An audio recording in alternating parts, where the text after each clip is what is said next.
नमस्कार दोस्तों बात ऐसा है कि हम बहुत दिनों से वीडियो नहीं बना रहे थे। इसका एक बहुत बड़ा कारण है कि मैं पढ़ा लिखा बेरोजगार आदमी हूँ और मैं रोजगार की तलाश में इधर उधर भटक रहा था। तो मुझे पता चला कि कहीं पे रोजगार मिल रहा है। तो जब मैं वहाँ पे गया तो आप देख सकते हैं कि जब मैं वहाँ पे गया तो मुझसे पहले 400-500 लड़का पहले आ चुका था। मुझसे बड़े भाई मेरे बेरोजगार युवा लोग बहुत पहले वहाँ पे आ चुके थे और वहाँ पे मतलब आप समझ सकते हैं कि लगभग जो लोग थे वो तो मैट्रिक पास थे और इंटर पास थे और उसमें से सबसे ज़्यादा जो बेरोजगार युवा थे वो ग्रेजुएशन किए हुए थे।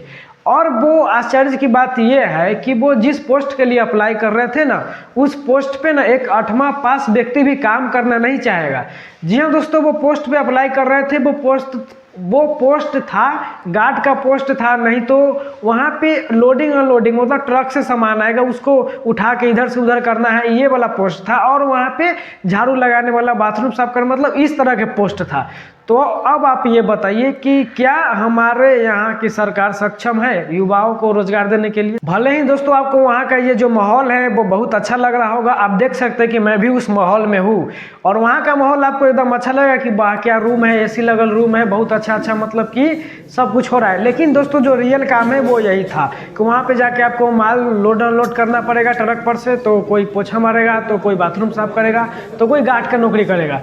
इससे ऊपर वाला जो पोस्ट होता है वो पोस्ट ऊपर वाला खाली ही नहीं था। और वहाँ पे खाली के बाद तो छोड़िए, जो ये नीचे का पोस्ट है झाड़ू लगाने वाला, वो पोस्ट भी इतना कम था कि सारे लोगों को वो भी पोस्ट नहीं मिल पाएंगे। तो भाई अब ये बताइए आप लोग कि क्या हमारे यहाँ के युवा क्या करें? वो जब पढ़ लिख लिए हैं तो उनसे छोट काम तो होगा नहीं, वो छोट काम करेंगे तो उनसे अंदर से कुछ होगा कि यार मैं क्या कर रहा हूँ। और हमारे यहाँ के बड़ बुजुर्ग बोलते थे कि भाई पढ़ लिख लेते वो नौकरी हो जाएगा। लेकिन आज मतलब पूरा चीज़ ही बदल चुका है। जो भी सरकार जीतती है, एक बार जीत जाती है, वो सोचते हैं कि मैं अगले बार कैसे जीतूँ, और वो अगले बार जीतने के फिराक में लगा हुआ होता है ना। कि हमारे यहाँ के जो भी नेता है ना, वो सिर्फ वोट किस पे मांगते हैं? कभी भी हमारे यहाँ के नेता वोट मांगे कि हाँ हम युवाओं को रोजगार दी, इस पे वोट मांगेंगे, हम स्वास्थ्य की व्यवस्था अच्छा की, इस पे वोट मांगेंगे, हम बहुत सारे गरीबों का कुछ अच्छा कर दिए, इस पे वोट मांगेंगे, वही सब पे वोट नहीं मांगेंगे। वो हमेशा वोट मांगते हैं कि हाँ हमार जाति के है तो हमार धर्म के है, तो हिंदू मुस्लिम ये सब करवा के मतलब मंदिर मस्जिद ये सारे चीज़ों पर वोट मांगते हैं। और मतलब आश्चर्य की बात यह है कि लोग उस पर वोट भी दे देते हैं। तो मैं भाई आप लोग से कहना चाहता हूँ कि आप लोगों का जो जिंदगी है ना, उसके साथ सरकार खेल गया है। लेकिन आप अपने बच्चों के बारे में सोचिए कि मेरे बच्चों का क्या होगा। आप किसी भी तरह से अपने बच्चों को पढ़ाइएगा। मान लीजिए आप कहीं से भी मतलब दिन रात एक करके खून पसीना के कमाई से कहीं से तिहाई मजदूरी करके आइएगा और अपने बच्चों को बढ़िया स्कूल में पढ़ाइएगा, क्योंकि सरकारी स्कूल का ढांचा तो आप समझ ही रहे हैं। और वो जब स्कूल में पढ़ेगा और जब वो बड़ा होगा तो और वो जब किसी बड़े मतलब कि या छोटे सरकारी नौकरी या कोई भी जॉब का जब एग्ज़ाम देने जाएगा और वो एग्ज़ाम का पेपर लीक हो जाएगा, पहले से ही कोई बड़ा बाप के बेटा उस पेपर को खरीद लेगा या पेपर लीक हो जाएगा, एग्ज़ाम कैंसिल हो जाएगा और ऐसा होते होते आपके बच्चे का जो उम्र होता है 30 साल वो निकल जाएगा। फिर वो बच्चा आपका क्या करेगा? आप ही की तरह कहीं पर मजदूरी करेगा, नहीं तो उसके बाद क्या करेगा आप समझिए। सो दोस्तों इसीलिए मैं आपसे ये कहना चाह रहा हूँ कि जब भी आप वोट देना तो एगो स्टाम्प पेपर पर लिखवा ले कि भाई तू हमारा लेल कथी करेगा। और इतना भी नहीं होता है तो एक अच्छे व्यक्ति को वोट दे, नहीं ना कि जाति पाति देख के और पैसा उसा खा के वोट दे।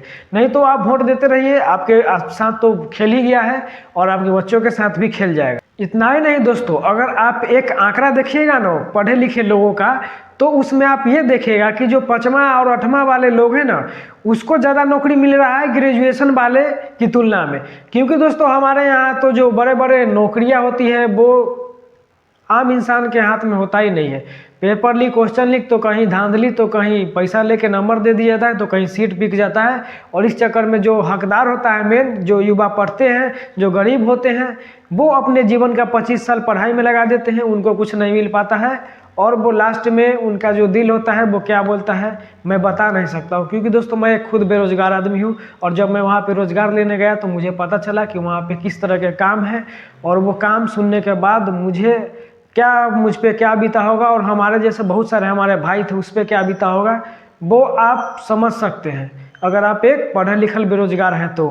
दोस्तों अब युवा क्या करे, युवा घर परिवार को कैसे चलाए, वो अपने घर परिवार का एक आशा बन चुका है कि हाँ हमार बेटा है, हमार कोई भी है वो हमारे लिए कमाएगा, हम उसको पढ़ा रहे हैं। और पढ़ लिख के जब उनको रोजगार नहीं मिलेगा तो वो क्या करेंगे, उनको घर से लात और बाहर से बात मिलता है। और ऐसे बेरोजगार युवाओं का ज़िंदगी होता है ना, वो बहुत ही कठिन होता है, क्योंकि उसको इज्जत कोई नहीं करता है, उसका कुत्ता से भी बदतर ज़िंदगी हो जाता है। और इस सभी चीज़ों का मेन वजह है हमारी सरकार, जो अगर सरकार नौकरी नहीं दे पा रही है ना तो अपन सीट छोड़ दे, क्योंकि उस सीट के लिए बहुत अच्छे अच्छे लोग हैं, उस सीट पर जाके रोजगार देंगे। सरकार जनता के टैक्स के पैसों का दुरुपयोग कर रही है। जनता के टैक्स का पैसा जनता टैक्स क्यों देता है, ताकि जनता के लिए कुछ अच्छा हो और जनता के लिए सरकार कुछ अच्छा करे, अच्छा स्कूल बनाए, अच्छा रोड बनाए, अच्छा स्वास्थ्य की व्यवस्था हो और पढ़े लिखे लोगों के लिए भी नौकरी हो, और जो पढ़े लिखे नहीं है उनके लिए भी नौकरी हो। लेकिन यहाँ पे सब कुछ उलट पुलट हो चुका है और कुछ भी शायद सुधरने वाला नहीं है। सो दोस्तों इसीलिए आप लोग से अनुरोध है कि जब भी आप वोट देने जाए तो प्लीज़ अपने जाति को देख के, अपने धर्म को देख के वोट ना दे, क्योंकि धर्म और जाति आपका पेट नहीं भरेगा तो आपका रोजगार ही आपका पेट भर पाएगा। सो दोस्तों उम्मीद है कि आप लोग मेरी बातों को समझ चुके हैं, और अगर आप एक बेरोजगार हैं और पढ़े लिखे हैं तो मैं ये दावे के साथ कह सकता हूँ कि आप मेरे तकलीफ़ों को और हमारे जैसे बहुत सारे युवा भाइयों के तकलीफ़ों को आप समझ सकते हैं। क्योंकि दोस्तों जब उस कंपनी में जो बात हुआ ना, वहाँ पे देखने में आपको सब कुछ बहुत अच्छा लगेगा, लेकिन जो उसका मेन काम है वो वही है लोडिंग और लोडिंग। नहीं तो दोस्तों जो कंपनी के रिश्तेदार वाले होते हैं, जो मैनेजर का रिश्तेदार होता है, जो सुपरवाइजर का रिश्तेदार होता है, वही वहाँ पे भरे पड़े होते हैं। आप ये देखिएगा कि जो पढ़े लिखे टैलेंटेड होता है वो बोरा उठा रहा होता है, और जो जिसको कम नॉलेज है, जिसको घस पीस के कोई नॉलेज दे दिया है, बता दिया है, वो जाके किसी मतलब सिस्टम में बैठा है। तो ये हमारे यहाँ की रियलिटी है। इतना ही नहीं मेरे प्यारों भाइयों, मैं ये भी बता देना चाहता हूँ कि जहाँ पे मैं गया था काम करने, वहाँ पे सैलरी था सिर्फ 9,000। आप समझ रहे हैं, जहाँ पे मैं इंटरव्यू देने गया था वहाँ पे सैलरी था सिर्फ 9,000। अब आप ये बताइए कि कोई अगर ग्रेजुएशन करके वहाँ पे जा रहा है और उसका सैलरी सिर्फ 9,000 होगा, तो क्या वो अपना ज़िंदगी 9,000 में जी पाएगा? एक महीना में 9,000, आप समझ सकते हैं। मैं तो ये बोल रहा हूँ ना कि 9,000 अगर वो कमाएगा तो उसका शायद शादी भी नहीं हो पाएगा, क्योंकि हर बाप की बेटी को सरकारी नौकरी वाला दामाद चाहिए। और सरकारी नौकरी वाला दामाद इसीलिए नहीं चाहिए क्योंकि वो सरकारी नौकरी वाला दामाद से प्यार करता है, बल्कि सरकारी नौकरी वाला दामाद इसीलिए चाहिए क्योंकि अगर कहीं पे भविष्य में अगर उसका दामाद मर जाए तो उसके बेटी को उसका पेंशन मिलता रहे दामाद वाला, उसका बेटी सुरक्षित रहे। ये होता है सरकारी नौकरी का असली फंडा। ये नहीं होता है कि पैसा वाला हो जाएगा। मेन मुद्दा ये है कि पैसा वाला तो प्राइवेट जॉब वाला भी होता है, लेकिन मेन जो बेटी का बाप होता है ना, वो ये सोचता है कि मेरा दामाद ही मर जाए तो चलेगा, लेकिन दामाद का जो पेंशन का पैसा होगा वो मेरी बेटी को मिलता रहे और मेरी बेटी आराम से खुशी से रहे। सो दोस्तों ये है यहाँ पे रियलिटी। बाकी आप हमारे बेरोजगार भाइयों का जो दुख है वो सिर्फ पढ़े लिखे बेरोजगार लोग ही समझ पाएंगे। सो दोस्तों अनुरोध है आपसे कि इस बातों पे थोड़ा ध्यान दीजिए और जहाँ तक हो सके अच्छे नेता को चुनिए। जब तक अच्छा नेता को नहीं चुन पाइएगा, जाति पाति में लगे रहिएगा, तब तक ये कुछ भी सुधरने वाला नहीं है। और ख़ासकर बिहार की बात करें तो हमारे बिहार में क्या हो रहा है कि एक ज़माना था जब बिहार सबसे बड़ा था, मतलब सबसे ऊँचा था शिक्षा के मामले में हमारे देश भर में, लेकिन आज ऐसा है कि हमारे बिहार सबसे लास्ट में आता है और क्राइम में सबसे आगे है। सो दोस्तों ये यहाँ की रियलिटी हो चुकी है।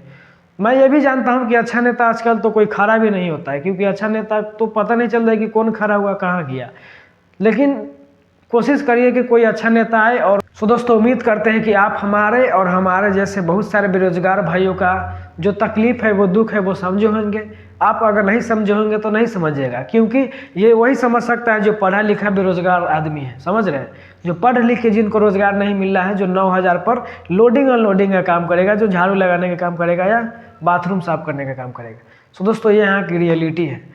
सो दोस्तों वीडियो यहीं पे ख़त्म करते हैं। अगर आपको वीडियो कुछ अच्छा लगा हो तो प्लीज़ लाइक कीजिएगा और भाई चैनल को सब्सक्राइब भी कर लो, ताकि मैं भी मोटिवेट रहूँ और इस तरह के बातें आपसे कर सकूँ, जो रियल बातें होती हैं उस पर हम आ सकूँ।